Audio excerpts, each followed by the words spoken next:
Nous voici, nous voici de retour sur la plateforme We are back on the et, platform. et nous voici notre intervenante Thérèse qui entretiendra sur un grand réveil religieux. Alléluia, gloire à Dieu. Frères et sœurs, chers amis, bonjour. Nous rendons gloire à Dieu pour l'étude de ce livre qui augmente notre connaissance sur les événements passés, à venir et nous prépare pour le retour de notre Seigneur et Sauveur.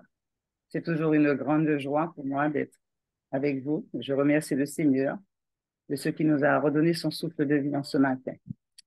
En effet, le prophète Daniel nous dit qu'au temps de la fin, plusieurs le liront et la connaissance augmentera.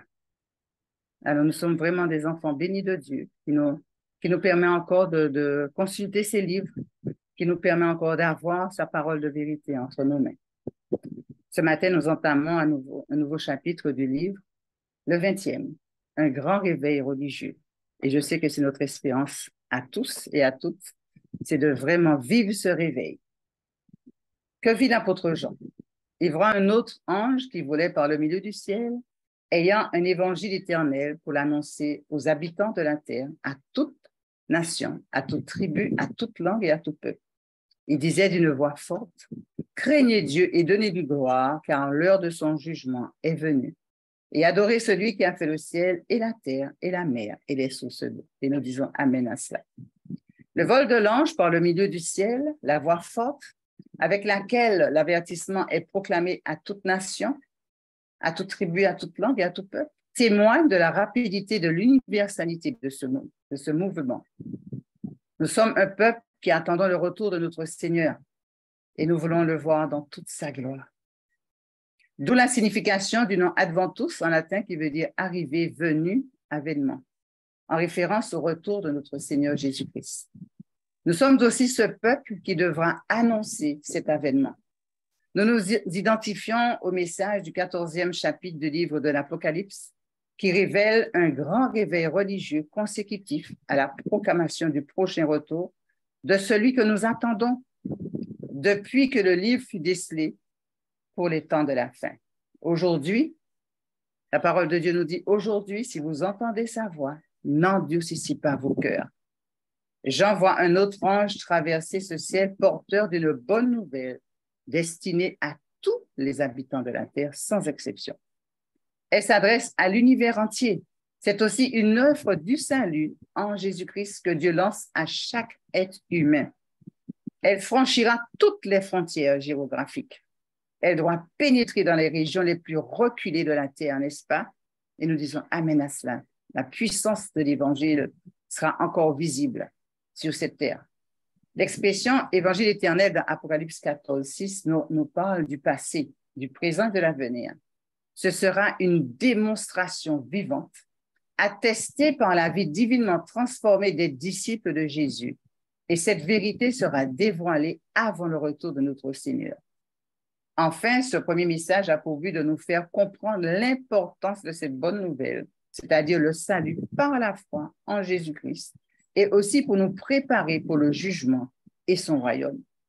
Un deuxième aspect de ce message, c'est de mieux comprendre la mission de Christ envers son Église des derniers jours. Elle est d'une grande ampleur. Il nous appelle à donner le meilleur de nous-mêmes pour le royaume de Dieu. Il nous invite à coopérer avec Christ. La priorité de la mission est un appel final à tout homme. Il doit être proclamé en urgence et avec rapidité. Pour les adventistes du 7e jour, les messages des 3 anges de l'Apocalypse 14 sont la déclaration de foi qui nous identifie. Ils définissent qui nous sommes et décrivent notre mission dans ce monde. En bref, notre identité prophétique unique y est décrite dans ce même livre. Nous ne pourrons jamais comprendre pleinement les enjeux du message de Dieu sur l'heure du jugement. L'Évangile est la merveilleuse bonne nouvelle de la mort de Christ pour nos péchés, de sa glorieuse résurrection, de son amour et de sa sollicitude toujours présent pour nous. Par la foi en son sang versé et en sa puissance de résurrection, pas seulement du passé, ça ne se situe pas seulement dans le passé, mais c'est pour le présent aussi. Il est la base d'un avenir plein d'espérance pour tous les croyants qui ont reçu le Saint-Esprit et qui se sont laissés transformer. Les réformateurs avaient compris cela. Grâce à une étude perspicace et approfondie de la Bible, les premiers adventistes comprenaient de mieux en mieux la signification de ces messages. Les messages des trois anges ont été la motivation des missionnaires adventistes depuis ses débuts. En 1874, la Conférence générale a envoyé son premier missionnaire en Europe. Il s'agissait de John Andrews. Il faisait partie de cela. Et nous louons Dieu pour ces hommes qui s'investissaient au prix de leur vie. Ellen G. White appelait John Andrews l'homme le plus doué de nos rangs. Andrews parlait au moins 7 langues, pouvait réciter tout le Nouveau Testament et connaissait la plupart de l'Ancien Testament. C'était un brillant érudit, un écrivain prolifique, un prédicateur puissant et un théologien. Beaucoup se sont posé des questions. Pourquoi envoyer un tel homme comme lui dans un endroit où il y avait très peu de croyants? Pourquoi envoyer l'homme le plus doué que vous aviez sur un champ missionnaire inconnu? Et pourquoi est-il prêt à partir? Il n'y avait qu'une seule raison. Il croyait que Jésus allait bientôt venir et que le message de vérité de la fin des temps devait être transmis au monde entier. Tout au long de notre histoire, nos plus brillants et nos meilleurs éléments ont voyagé jusqu'aux extrémités de la terre pour proclamer le message de Dieu des derniers jours. Il s'agissait d'enseignants, du personnel médical, des pasteurs, des fermiers, des mécaniciens, des charpentiers et des commerçants de toutes sortes. C'était simplement des laïcs qui croyaient en la venue prochaine de notre Seigneur Jésus. Et il est fascinant de savoir que l'Évangile a jusqu'à présent, frères et sœurs, atteint plus de 210 des 235 pays du monde reconnus par les États-Unis, par les Nations Unies, pardon. Et nous disons amen à ça. Nous ne pouvons que glorifier le Seigneur pour cela. Et l'apôtre Paul avertissait l'Église de son temps que le retour du Christ n'était pas imminent. Il faut, disait-il, que l'apostasie soit arrivée auparavant et qu'on ait vu paraître l'homme de péché. On ne devait donc attendre le second avènement de Jésus qu'après la grande apostasie et le règne de l'homme du péché. Mais depuis 1798, le livre de Daniel a été décelé. La connaissance de la prophétie a augmenté et le message solennel de la proximité du jugement a été proclamé. Mais comme la réforme du XVIe siècle, le mouvement adventiste a éclaté simultanément dans différentes parties de la chrétienté. En Europe et en Amérique, des hommes de foi et de prière se sont sentis poussés à étudier les prophéties. Dans divers pays, des groupes isolés de chrétiens sont parvenus, par la seule étude de la parole de Dieu, à la conclusion que le retour du Christ est à la porte et que la fin de toutes choses est proche. En 1821, 3 ans après que Miller fut arrivé à la conclusion que les prophéties aboutissaient au temps du jugement, le missionnaire Joseph Roll commença à proclamer la proximité du retour du Christ. Il disait, « Jésus n'est-il pas lui aussi un prophète et n'a-t-il pas été mis à mort alors qu'il était innocent? » Ce sentiment fut si profond que Joseph, à qui son père avait défendu d'entrer dans un lieu de culte chrétien, s'attardait souvent sur les fenêtres d'une église pour écouter la prédication. Et nous voyons combien, à l'âge de 7 ans, comme il parlait avec fierté devant un chrétien âgé du triomphe d'Israël lors de la venue du Messie, le vieillard lui répondit avec bienveillance, « Mon cher enfant, je vais te dire qui est le vrai Messie. C'est Jésus de Nazareth. » Et là, nous voyons, quand nous lisons, nous poursuivons l'histoire de cet homme, nous voyons comment le Saint-Esprit a ouvert son intelligence et l'a poussé à chercher, à étudier.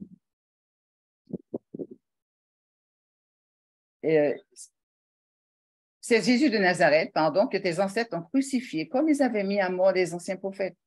Rentre, voilà le conseil qui lui a été donné. Rentre à la maison, lis le 53e chapitre d'Isaïe et tu seras convaincu que Jésus est bien le Fils de Dieu. En revanche, son désir, il a suivi le conseil de cet homme. Il a suivi.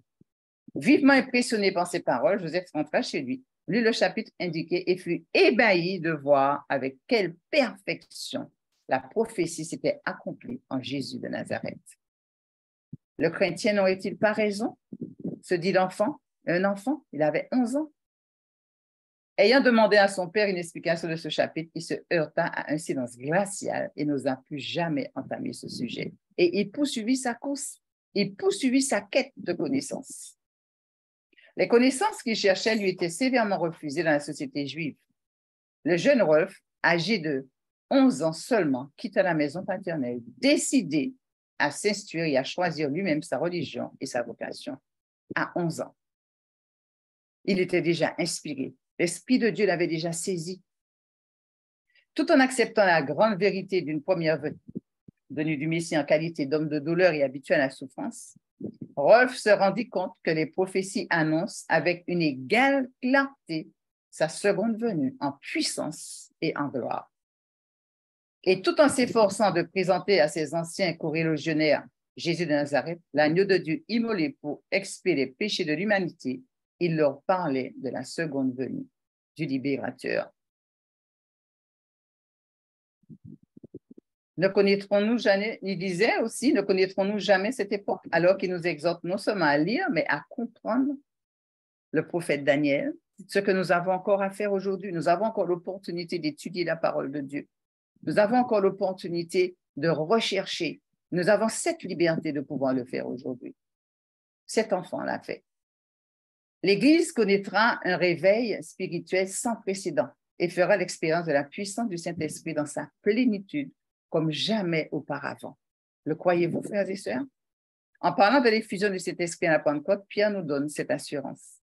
Car la promesse est pour vous et pour vos enfants et pour tous ceux qui sont au loin, en aussi grand nombre que le Seigneur notre Dieu les appellera.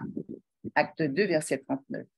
La servante du Seigneur ajoute, avant que les jugements de Dieu fondent sur la terre, il y aura au sein de son peuple un réveil de la piété primitive tel qu'on n'en a pas vu depuis les jours des apôtres. Dieu accordera à ses enfants l'esprit et la puissance d'en haut.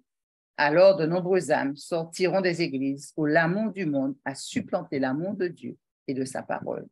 Et je veux croire que si nous sommes tous là ce matin, c'est parce que nous y croyons encore fermement.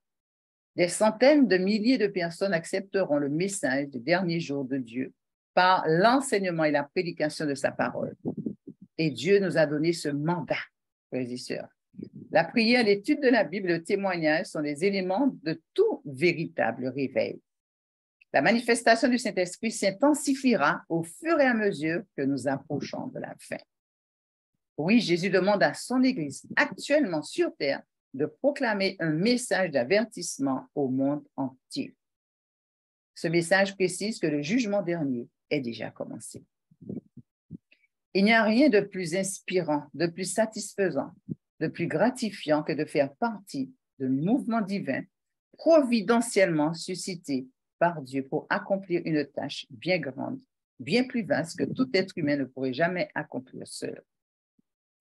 Le mandat divin décrit dans l'Apocalypse 14 est la plus grande tâche jamais confiée à son Église. C'est un appel pressant à consacrer nos vies à la plus grande tâche du ciel, celle de révéler l'amour incommensurable de Dieu, juste avant le retour de Jésus. Frères et sœurs, le temps est arrivé. Nous ne devons pas nous taire, mais nous devons proclamer cette bonne nouvelle, la mort, la résurrection et le retour glorieux de notre Sauveur. Prions. Que ton Saint-Esprit, ô Dieu, nous saisisse. Que ton Saint-Esprit, ô Dieu, nous mandate parce que nous sommes faibles et nous avons besoin de cette puissance pour annoncer cette bonne nouvelle à ce monde qui est en train de périr. Pardonne-nous nos négligences, Seigneur, mais aide-nous et fais-nous prendre conscience que tu utilises même des enfants. Ton Saint-Esprit est capable de saisir même des enfants, alors que nous puissions réclamer chaque jour ton Saint-Esprit pour accomplir cette mission que tu nous as confiée, moi la première, Seigneur. Bénis tes enfants, bénis ton peuple ici rassemblant ce matin, et que ton nom seul soit élevé, glorifié dans nos vies. Je t'ai prié dans le beau nom de Jésus pour ta divine gloire. Amen. Amen. Amen. Amen. Amen. Amen.